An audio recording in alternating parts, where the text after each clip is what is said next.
ॐ स्थापकाय च धर्मस्य सर्वधर्मस्वरूपिणे अवतारवरिष्ठाय रामकृष्णाय ते नमः। जननीं शारदां देवीं रामकृष्णं जगद्गुरुं पादपद्मे तयो श्रुत्वा प्रणमामि मुहुर्मुहुः।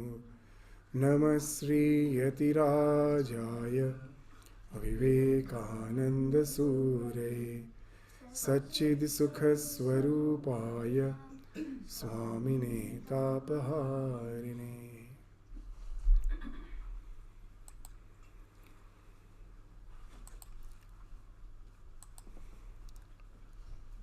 So as we concluded the previous session with the idea that the changing our perspective, that the world is not a pleasure garden, but it is a gymnasium where we have come to make ourselves strong. That's the words of Swami Vivekananda. So when people encounter the negative situation, they tend to always think that it is 100% negative, as we were indicating in the last class, in the last session, that it is 100% negative. But we will find there are so many positive things. What's the positive thing that we were thinking of? That we can practice patience, tolerance, and take it as a weight against which I have to work and gain strength. So that speaks of fulfillment, more and more fulfillment. So now we will try to elaborate it with the help of some findings of the modern psychology. So what they say in the modern psychology, that in our life invariably we go through some trauma, and sometimes the trauma can be something inescapable. As we were saying previously also, that most of the time we find that the problems are having no solution. So the trauma is inescapable. I cannot, and in the modern psychology they say that results in learned helplessness. What is the learned helplessness? I have learned from my previous situation, I have learned that I am helpless. And this develops into a defeatist attitude. Inescapable trauma leading to learned helplessness, that to defeatist. What so the defeatist attitude, that even in future, if some challenge is there, without trying, in the very beginning itself, I develop that idea that I in no way can cope up with these challenges. It's not possible for me. I am a loser. So this type of attitude we develop. We'll find from a small child to the elderly, we'll find the same problem. So now these experiments are not encouraged nowadays, but in olden days, a few decades earlier, some experiment was done, very interesting experiment, that some rats were kept in a transparent glass case, in the center of which there are some wheels whose friction can be adjusted. You can increase or you can decrease. Okay, and in one end these 10 rats were there. In the other end there was some food kept for the rats. Now when the rats are hungry, they have to go to the other end to get the food, and in between there are those wheels, that rolling wheels, over which they have to cross. Now first what they did, the wheels were extremely frictionless. Now when the rats were trying to just cross those wheels, as it was frictionless, it became something like a roller coaster. Not what you say that your not many in the gym, what you do, that treadmill. So it's like a treadmill. You are running in the same place, you go nowhere. It's like a treadmill. So it became like a treadmill. So they were trying their best, they couldn't go, but they were hungry, they couldn't go. So now, after some few attempts, now they were not trying. The learned helplessness came in. That was the use of trying. They're exhausted. Now what they did, they increased the friction a bit of the wheels. Now most of them were not trying at all. Few tried and found that still it's a bit difficult. They came back. But 2 or 3 of them, they really tried hard, but as the friction was a bit more, they could really overcome. They could go to the other side and get the food. So now, in modern positive psychology, they say a very interesting thing, that we are not bothered about the majority, the 80% who couldn't cross. We are not bothered about them. That's something by default most of us have. We are interested with those two, that what made them cross the barrier. What made them cross the barrier? So they are optimists. Somehow they have not developed the defeatist attitude. They also have went through the same trauma, same inescapable trauma they have went through, but still they tried hard. What made them try hard? So for that, the research, even it doesn't need a very specialized research. Even you will understand. They found two or three main points. That what's the difference between a pessimist and an optimist? The one who has a defeatist attitude and one who is ever hopeful. What's the difference? So the main difference they found is the defeatist, the pessimist. They always think that I will never succeed. The problem of life is something permanent. It is permanent there.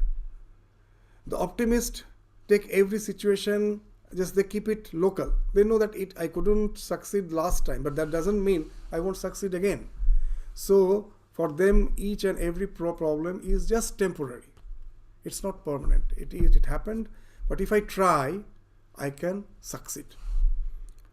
So that is one. This pessimist think all the problem to be permanent. They think it temporary. The optimist think it's temporary. Another major characteristic is the pessimist take all the problems of life as if all pervasive. Something has happened to their life and they think it affects the entire problem. Just a few days back, some devotee was saying that I am very messy. Very messy. Whenever I invite guests, I find that nothing is arranged. And I told a very nice story. A Buddhist monk was building a brick wall. So he's an amateur. He never has built a wall. So with his first attempt, he did a quite good job. But at last he found one of the brick, it's angular. It is not properly aligned with others. It is been projected out. And now constantly he was looking at it. The abbot of the monastery, he thought a wonderful work has been done. So whenever any guests come, he will invite, please come and see what a nice work this monk has done. But this monk who has really done the job, he will feel embarrassed. No, it's not a very nice job. It's a bit messy. Then at last the abbot asked, what makes you feel it's messy? And then he pointed out, see this brick? It's pointing out. So there are thousands of bricks. Of that, one is missing out, this one is projecting out, and your entire attention is there. You forget that the entire wall is so perfect. So for us in our life, you will find sometime we do have some deficiencies. Everyone has their deficiency. If we have 100 faculties, maybe 90 of them are positive. Maybe 10 of them are deficient. We are deficient. But what happens, we are constantly thinking of those deficient qualities which starts overwhelming us. It becomes all pervasive. We forget that we have to culture the positive which we have.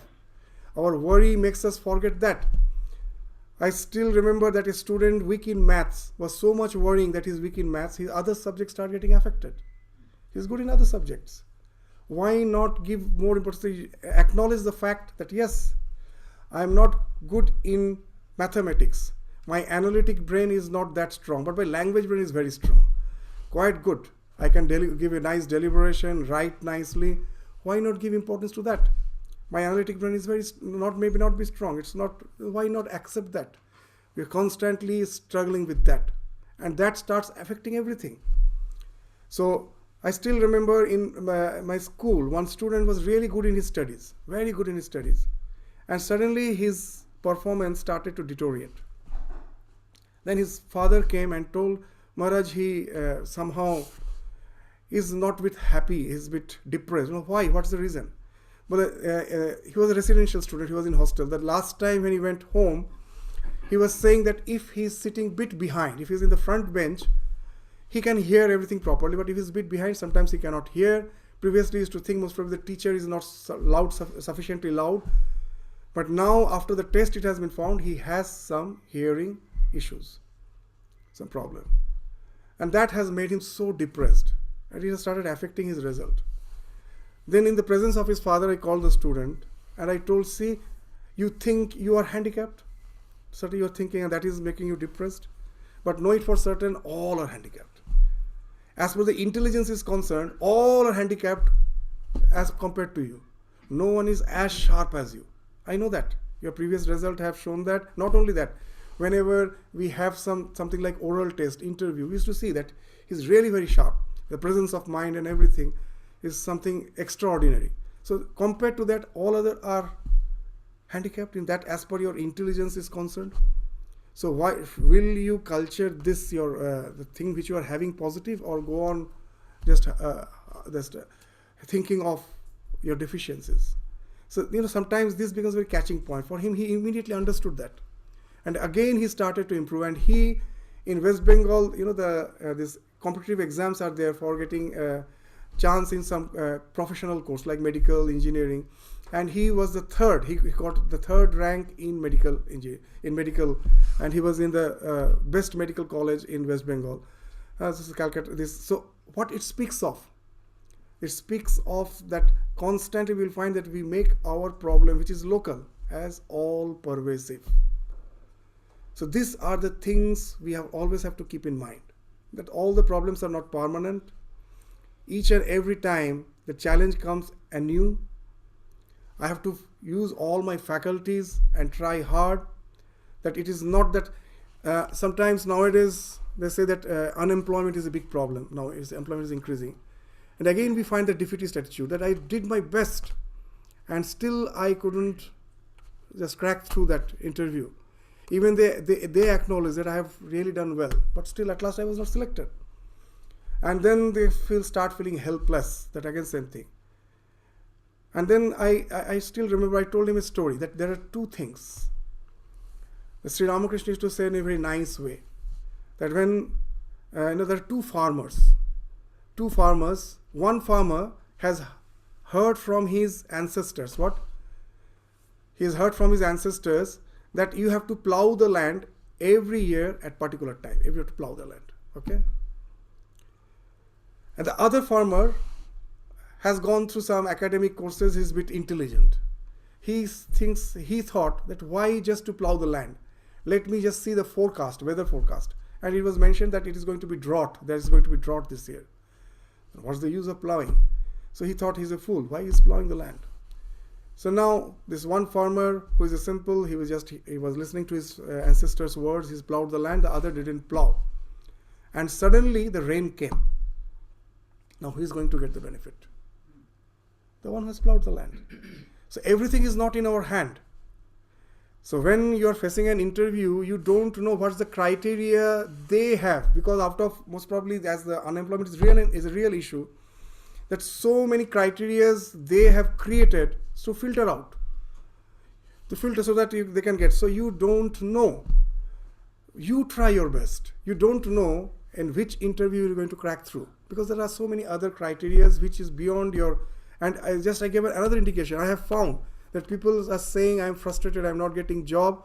And after 8 months, 9 months, suddenly they get job. And I was indicating that one of the criteria, even those who are sitting in this interview board, they are also humans. They also have gone through the crisis. Not only your intelligence, your skill, that's the only thing which they are going to judge. That you are jobless for some time, that's also a criteria. Know it for certain. It's not that always, because there are so many having the same skills. So for that, you have to pass that period of time in spite of your skills. So why not just try to think on those lines, that there are so many criteria which is not in my hand. Maybe the time may help me to cross all those criteria. Who knows? So go on trying. Every effort you take, new effort. Don't develop that defeatist attitude. So that way we have to broaden our perspective. In spiritual sense, it makes a big sense. Just now we were saying that unless and until we try to relate to some another dimension of our existence, we sometimes don't get the answer of our life. So if you take the spiritual dimension of our existence, then you'll find that in life no problem can be permanent. I have to give my entire effort, but after all, this life itself is a journey, it's a passing phase. So nothing is going to affect the real me. The moment you understand that, the life can be a joyous ride of the roller coaster. You know why? In a roller coaster, it is designed in such a way that you feel you are at peril. Suddenly it is taking you on the top, suddenly it is dropping you, taking you against a very sharp curve. Anyone will feel I'm just going to be just thrown out. But still we are excited. We just pay money and we are in that. You know why? Because we know it has been designed in such a way, nothing will happen. Though I feel it's tremendous peril, but nothing is going to happen to me. That's why we are excited. So once you know that nothing is going to happen to you, the real you, the life can be a roller coaster, but it can be a joyous roller coaster. If you really know that even in my misery, even in my, these are all very sharp curves of my life, but still it's a joyous ride because nothing can affect the real me. So to relate to the spiritual dimension, when you can do that, all the problems become temporary, nothing becomes permanent, and everything becomes local. It affects just a small part of my life. As Swami Vivekananda used to say, a very interesting thing. In that prayer, evening prayer songs which we sing every day, there is one line. And one line they say, Shampada tava Sripada bhava goshpada bhariyata. It's a very interesting line. That evening prayer is wonderful. It's a wonderful piece of work of Swami Vivekananda. What he's saying, Sampada, Sampada means treasure. What's the treasure? Your lotus feet is the treasure of my life. Why it is treasure? When I have it in my heart, then the big ocean of problems becomes just like the hoof of a cow, cow's feet. You know that when the cow is working on treading over a wet ground, hoof marks will be there. And now think some rainwater has filled that hoof mark. How much water is there? Even a frog can jump over it, isn't it?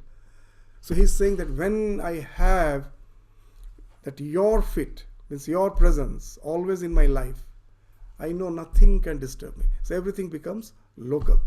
So that way, if you have positive, this perspective, positive way of looking at life, then all the problems become something temporary, something local, and that broadens your vision.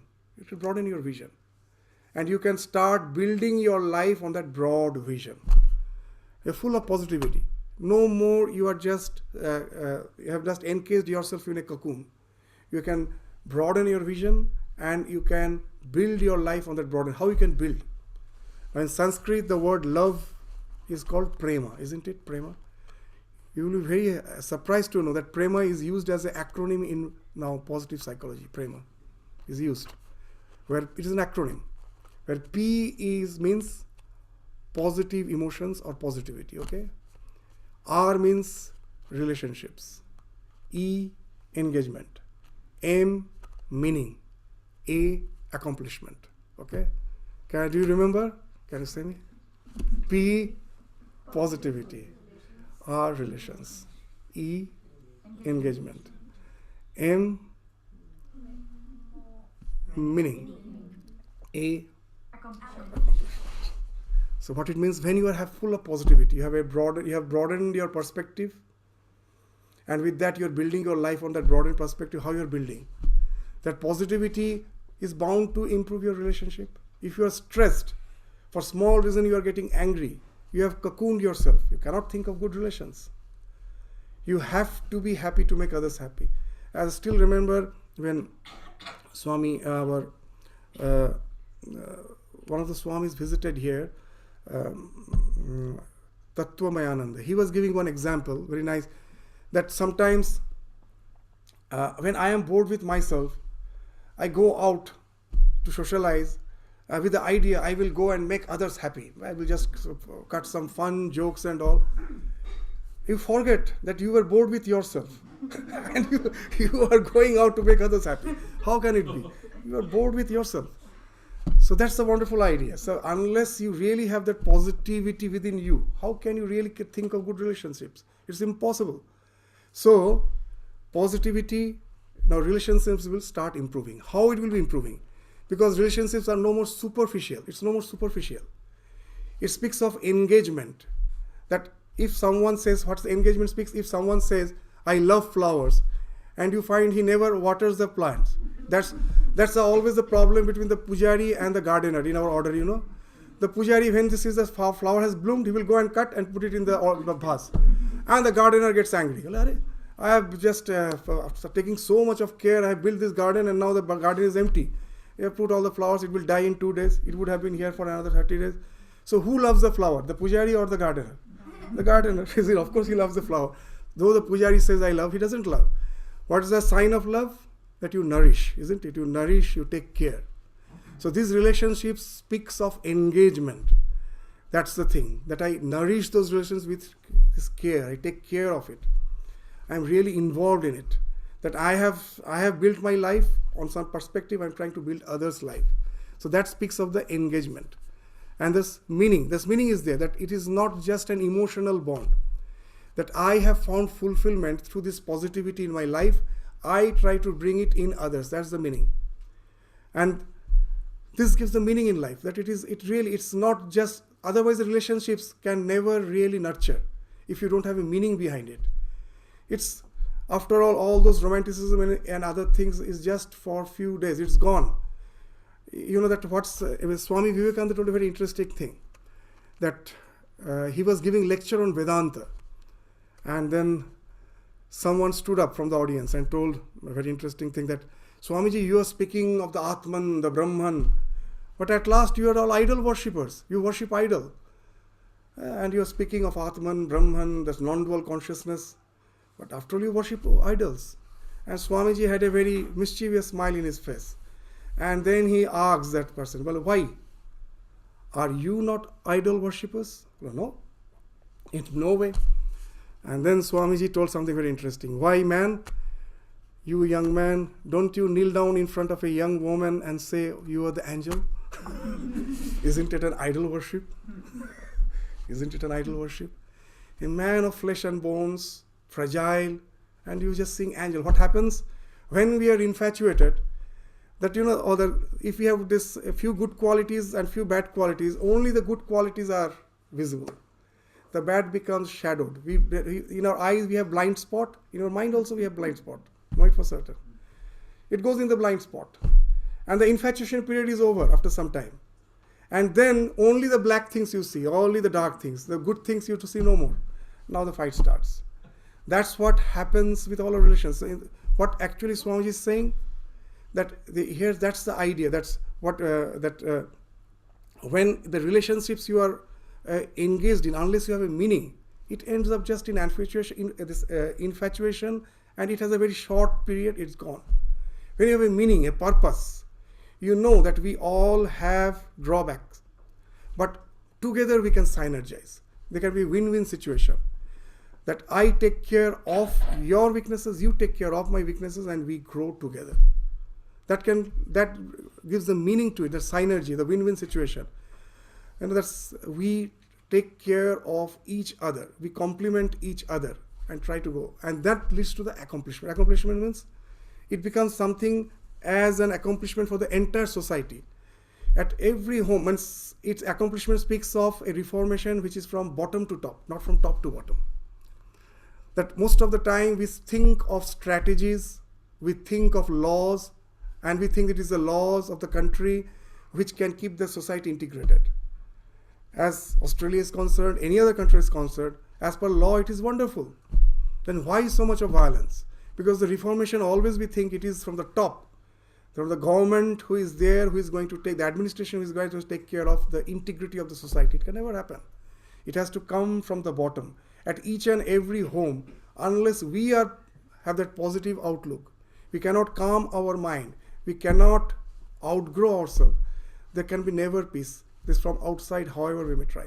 So all the reformation has to come from the bottom to the top. As we give an example, that in the 60s and the 70s when this drug addiction was going rampant, the European, almost all the countries banned drugs, thinking that that's the best way to get rid of addiction.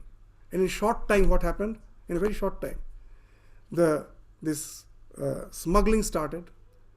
This smuggled goods was just pervading the entire society. The drug was still there, and now when the police went to get hold of these mafias, they found they have developed this strong, sophisticated weaponry, and the police needs more sophisticated weaponry to deal with them.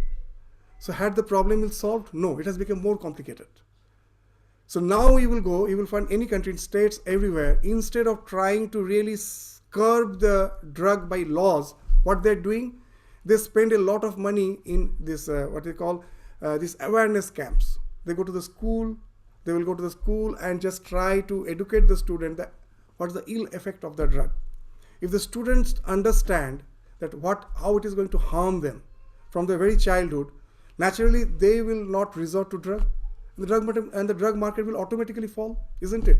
So the reformation has to come from bottom. You can never do it from the top. So here also the same thing. Unless we develop that positivity, there can never be any reformation. What to speak of your own peace? What to speak of world's peace? You can never have your own peace. The world peace falls off.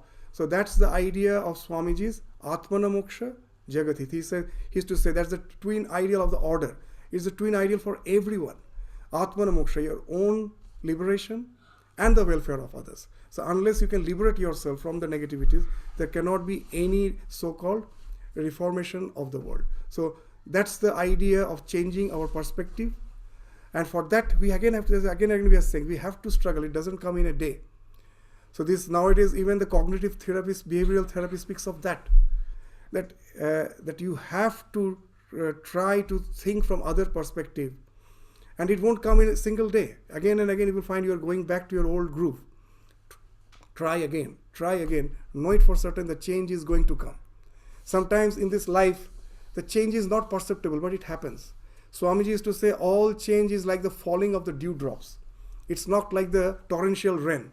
When there's a torrential rain, you can see the rain is falling and the ground is getting wet. But when the dews have fallen, I haven't seen. I go out and I walk on the ground, I find it's wet. It is imperceptible. As we give the example of Shivalinga, a coarse rock lying on the bed of the river, water is flowing over it. At any moment of time, you find no change. There's no change. But in 100 years, you find that rock has become smooth. It has become, and we start worshipping it. It is the Shivalinga. What has happened? The change is happening. It's not perceptible. So that's why we shouldn't think that I am failing again and again. There is no change. What's the use? Every attempt you make, that is creating an impression in your mind. It is not visible at present, but know it for certain. When you see from retrospect, you will find you have changed. A great change has happened. So that's why this persistent attempt with patience is required. And then you will find that this first, you change your perspective of looking at the things. You broaden your perspective. You build your life on that perspective. And then the prema comes. The prema, the love comes in your life. That love now speaks of the changing others.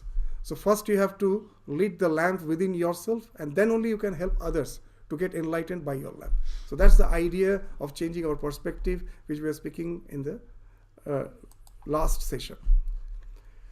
The next point we should always remember, this is again another Swamiji's quotation, anger is never justified. Don't get angry. You say, how come? Anger is never justified. Someone is wrong. No, someone is wrong. I have to take care of it, but there are two ways of taking care of it. If you remember the story of Ramakrishna, that hiss, don't bite. It's very important.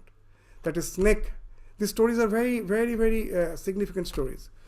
That a snake always used to, was very angry snake. When the children used to play, unnecessarily it will just go and provoke them, attack them. And these children were very much afraid.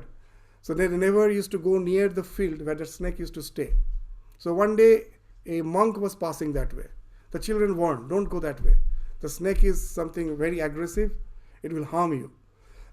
Then the monk said, I know the mantras. I can calm down the snake. You need not worry. So he went near the snake. The snake was about to attack him. He calmed down the snake with the mantras. And then he told, why do you harm the people unnecessarily? Don't harm. Lead a life of non-violence. Be peaceful with yourself. That will change your life. And I am giving you some mantra. Meditate on it. I will come back after a few years with an assurance that when I come back, you will be a total changed person. Now, in coming in touch with this monk, the snake really changed. It became totally non-violent. It started living on dry leaves. And one day the children came near. They found they have not been attacked.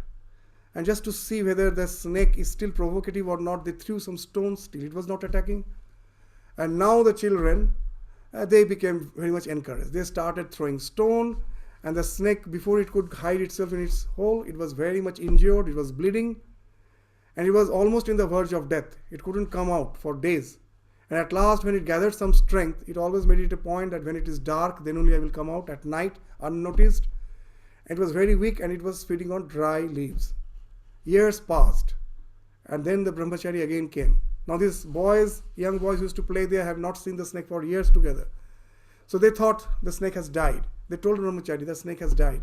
When this monk told that I am going to meet that snake, they told, it has died. It is no more there. But the brahmachari knew it cannot die unless it gets the fulfillment from the mantra which I have given, it will die. It must be living. So he went and seeing his own guru, the snake came out. And seeing that fragile snake, so weak, he told, what has happened to you? Then he related the entire story. After hearing that he has become non-violent, that he won't even hiss when the boys attacked him, he told, you are fool, I have asked you not to bite, but I have asked you not to hiss. You can raise your hood, but don't inflict them with a venom. But you can raise your hood. So that's the very important thing. In our relations also we have to remember that sometimes it is necessary to make a show of anger. But if you are angry, you are at loss. You will get blood pressure. You will get hypertension. You will have heart disease. Isn't it? When I am angry, nothing happens to the other person. He will enjoy. Sometimes they make it a point that he is vulnerable. Very easily he gets angry. I will make him angry. And unless you just make it a point that I have to calm down myself and his purpose is not served, then he will stop. He finds that even if I make him angry, he is not getting angry. Then automatically he will stop. Actually, to make you angry, only he was making you angry for no other reason. Especially with the siblings, we find it constantly. Just to make him angry, they will make him angry. So unless you're not getting angry, the other won't stop. So this is the first thing, that by anger I am harming myself. That in Bhagavad Gita also it is said that your judgment stops. That first thing happens, your memory is lost, your judgment, you lose your judgment. That you know that the do's and don'ts of your life. But when you are angry, what happens? Smriti Vibhrama. Your memory is gone. And then what happens? The buddhi nashat pranashyati. That your intellect won't work. You know the do's and don'ts. But you are so much infatuated with anger, it won't work at that time. And that will lead to destruction. It is very easy to tell something, but the consequences, at last I will have to face, isn't it? And then, even if I repent of why I have told these things, that they say that the glass once shattered cannot be again joined together. Once it is shattered, it is shattered. So once you have broken, it's gone. So that's the very important thing, that I have to be very cautious about with my anger.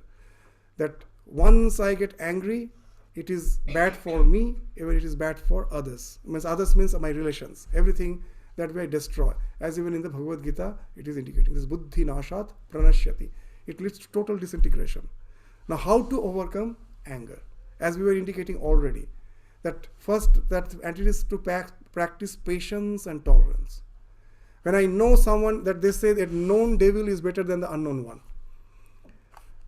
Because I know that such a person has such and such a nature, I can really develop an attitude against that.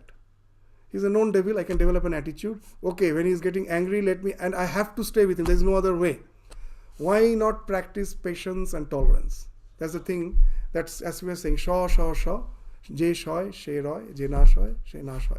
So it happens, what is against, to learn and cultivate, for example, it happens through meditative practices. That even in today's short meditation, if you remember, that if you make it a point that whenever I sit for meditation, at the beginning, as a preparation, I will keep some time fixed for thinking good of all. That, even in our scriptures, there's that Vedas, that they mention, Sarve bhavantu sukhina, Sarve santu niramaya, Sarve bhadrani pashyantu, ma kaschitna dukhamap. So this is the thing, you have to take it as a resolution, that let me try to think of everyone's good, even of my enemy, everyone, because that's actually speaks of my well-being. So even the one who is harming me, let me think good of him. That's thinking good in no way speaks of your relating with him. Sometimes we may find that it is good to be away from certain person, but that doesn't mean that I cannot think good of him. Still I can pray for him. That it is good for me that not to be in touch with that person, but that doesn't mean I cannot pray. If I'm just harboring anger, that anger is something which is like a rust, totally destroying me. Hunger is like a rust. It starts destroying from within. So that's the thing, one of the important things, that try to practice patience. And another thing is mindfulness is very important.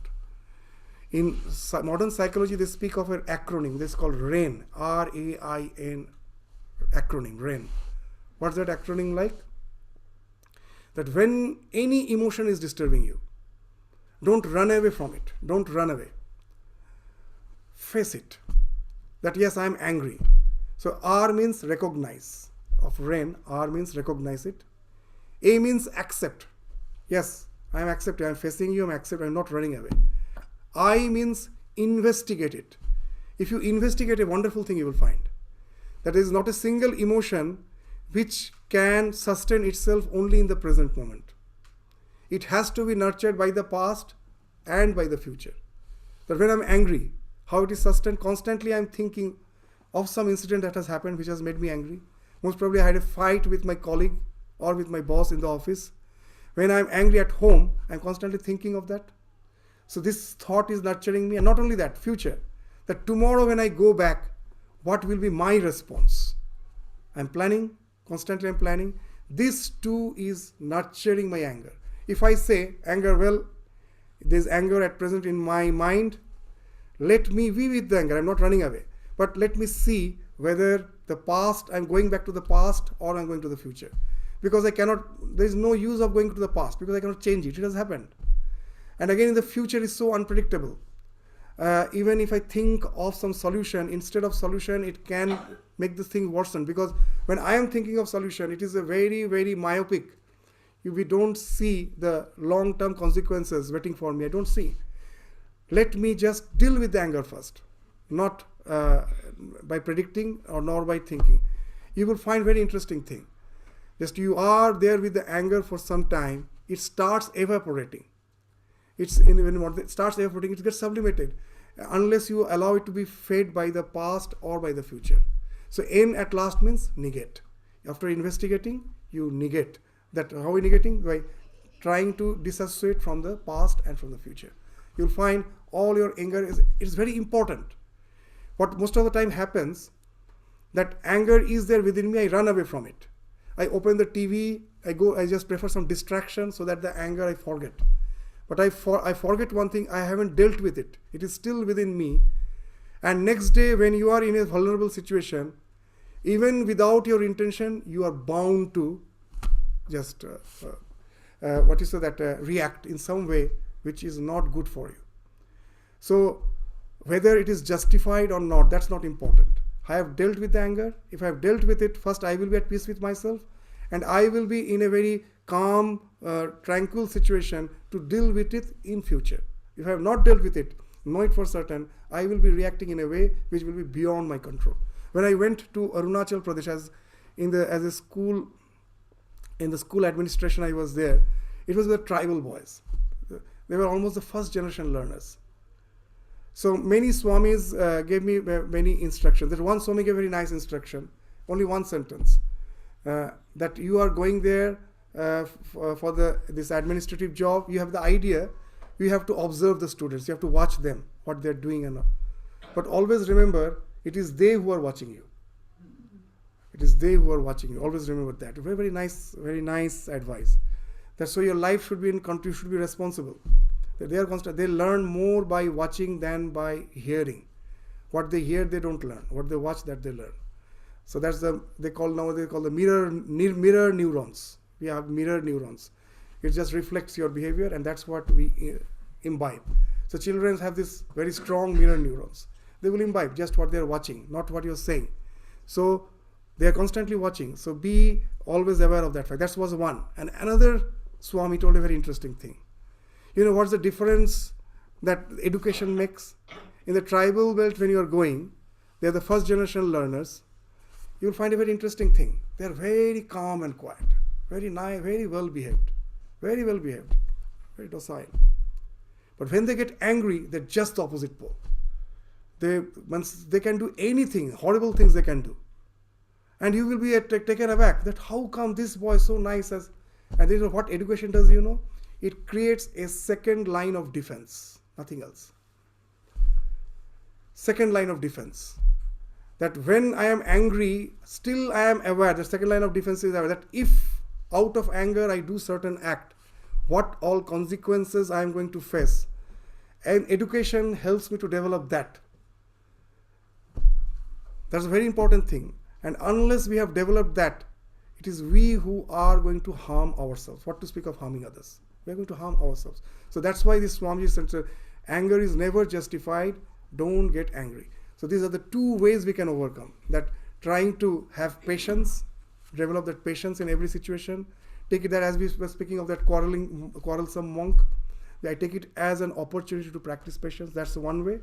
And the second thing is be mindful. Take care of the anger itself. Always have to face the challenges. When Swami Vivekananda was in Varanasi, long before he going to the West, as a wandering monk, one day he was passing through a narrow road. One side there was a very tall wall, high wall, and the other side there was a reservoir. So nowhere you can just run sideways. You have to just walk through the road only to cross the road.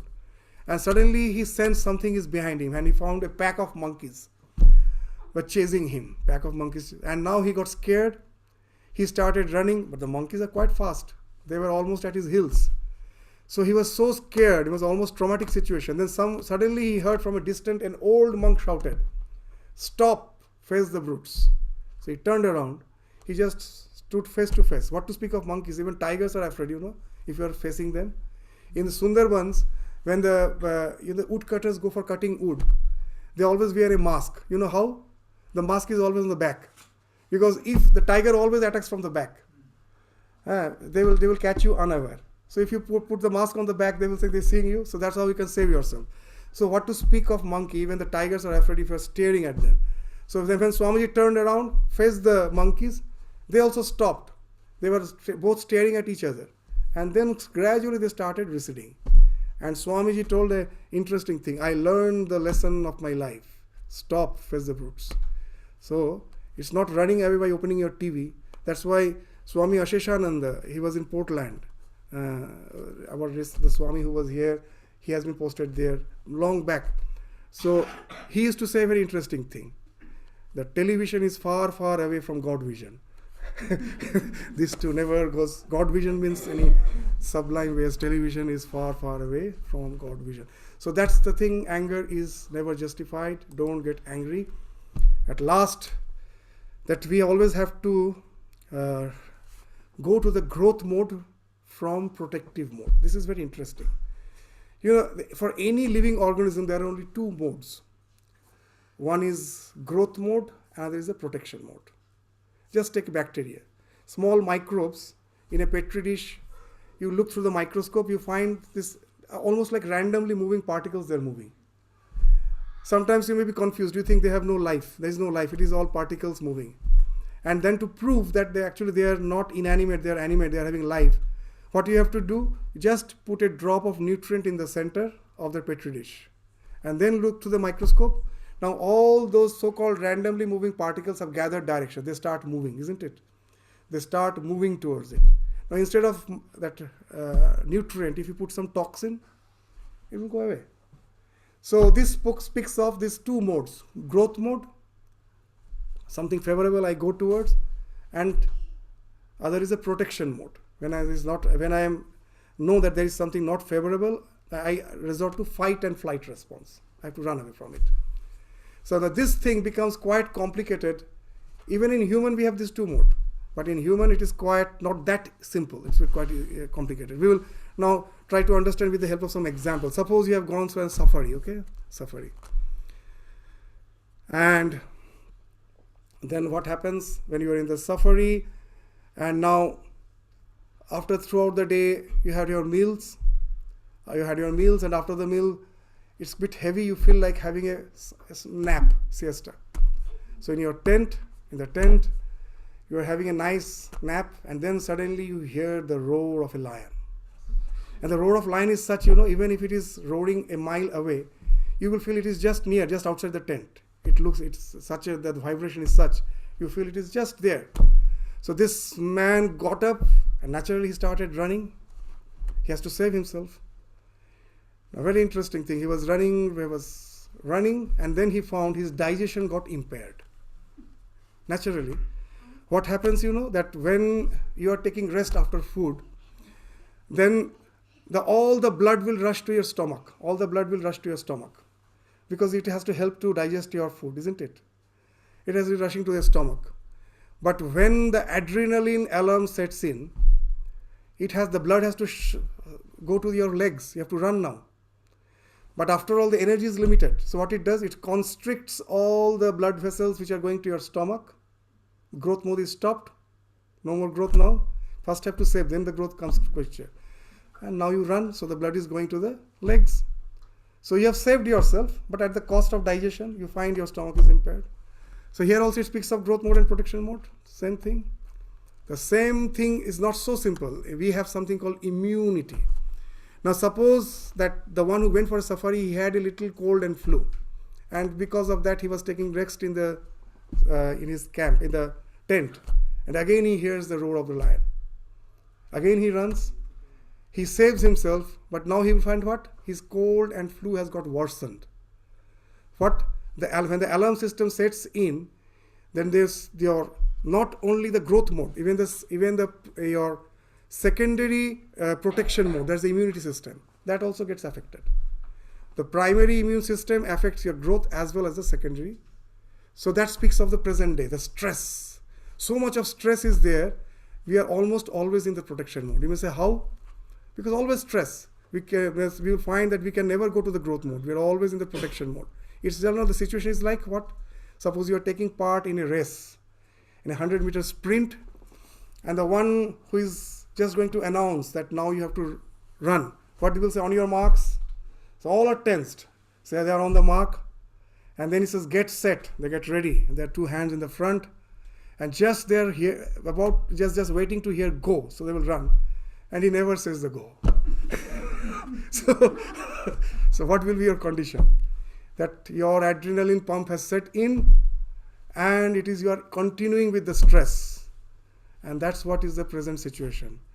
You go to the doctor, a mother of twin child goes to the doctor finds blood pressure, will say it will go away. Let the child grow a little. Constant stress with his two child. So that has created the blood pressure, everything. So this stress, how to deal with it. So at last we will just say, I think our International Yoga Day is coming near, isn't it? Next month or 21st. So there in yoga we speak of creating space. Sometimes you will find that when I am stressed, I want to be with myself. You will say, I want space. That's what we say. Please don't disturb me, I want space. So that's the thing you have to do. First you have to create space in 3 levels. In your body, in your mind. You have to create space in your breath, body, breath, mind. So it's a simple thing. Body will speaks of exercise, yoga. It's very much required to distress yourself. How it distresses yourself? The simple thing, just if you see that a road is filled with water, and immediately what I will do, I will try to, for some reason, somewhere the water has stuck. What I will do immediately, now as the traffic, the road will get jammed, I will get some pump to pump out the water initially.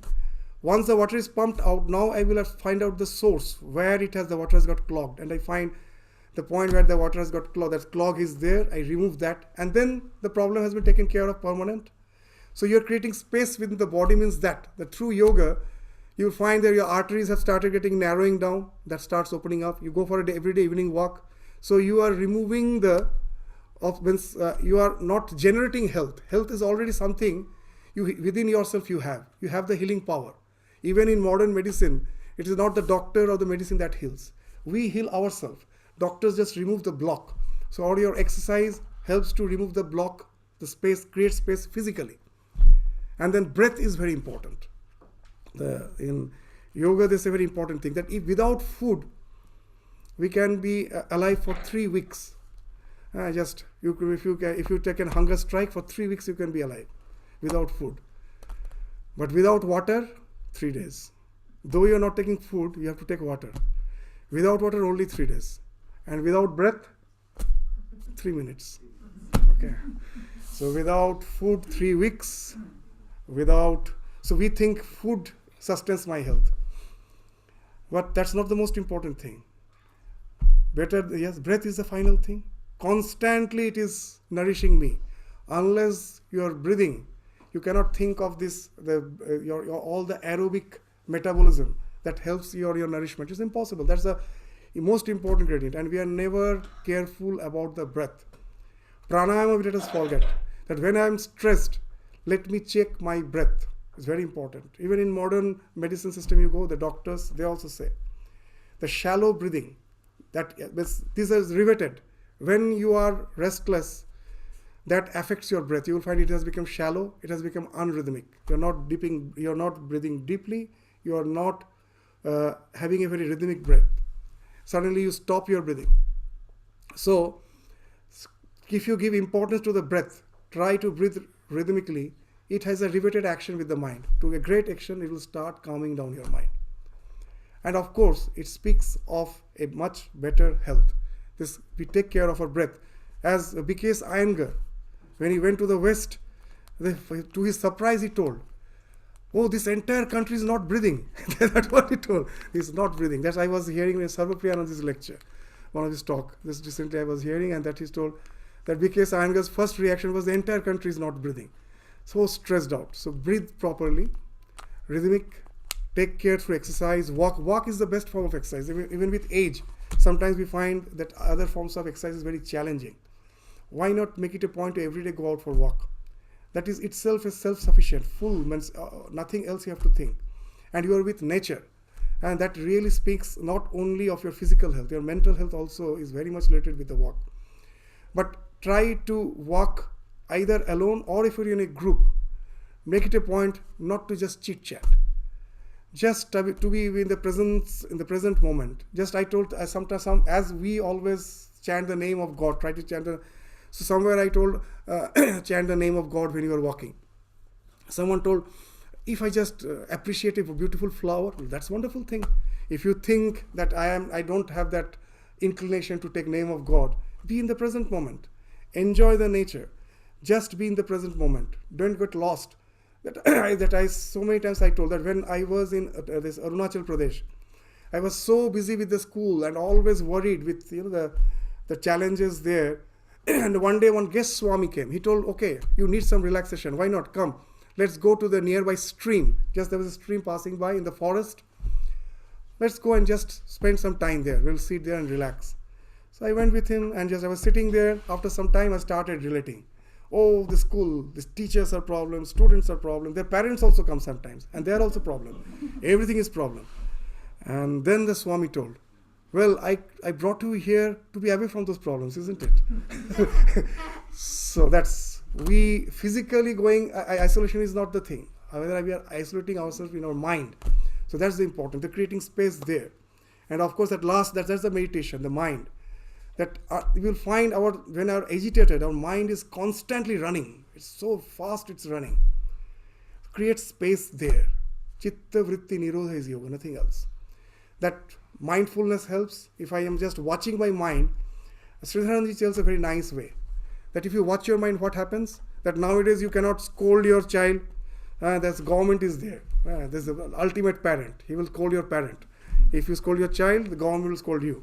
You cannot. So what to do? So just silently you have to say, I am watching, nothing else. Once the child is playing around, the mother comes and says, I am watching, and you will find it gets calm. Just you have to say your watch. So that's the thing you have to do with your mind. The mind is like that restless child. That mindfulness is nothing, just sitting aside and saying, I'm watching. And you will find it's getting calm. So that's one way. And another, once it gets calm, then to develop some focus. If you are a believer in God, think of nature, some beautiful scenery, somewhere you went for this trip, tour, excursion.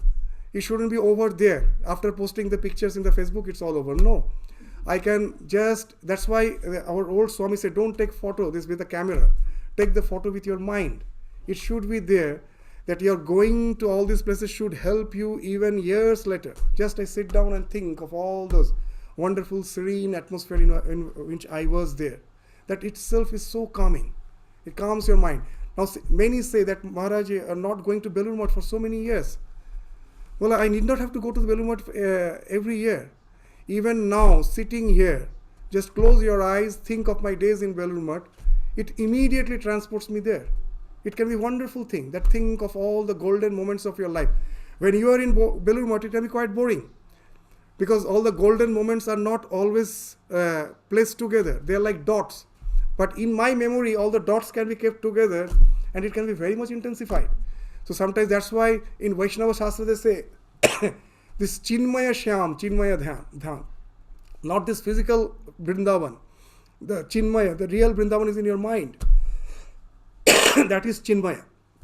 So be there. So that speaks of the meditation. There we create space. And that's how, even in our day-to-day life, we can take care of our mind, of our health, by taking care of our body, breath, and mind through exercise, pranayama, and meditation. Let's conclude here. I will just give some time for question and answer.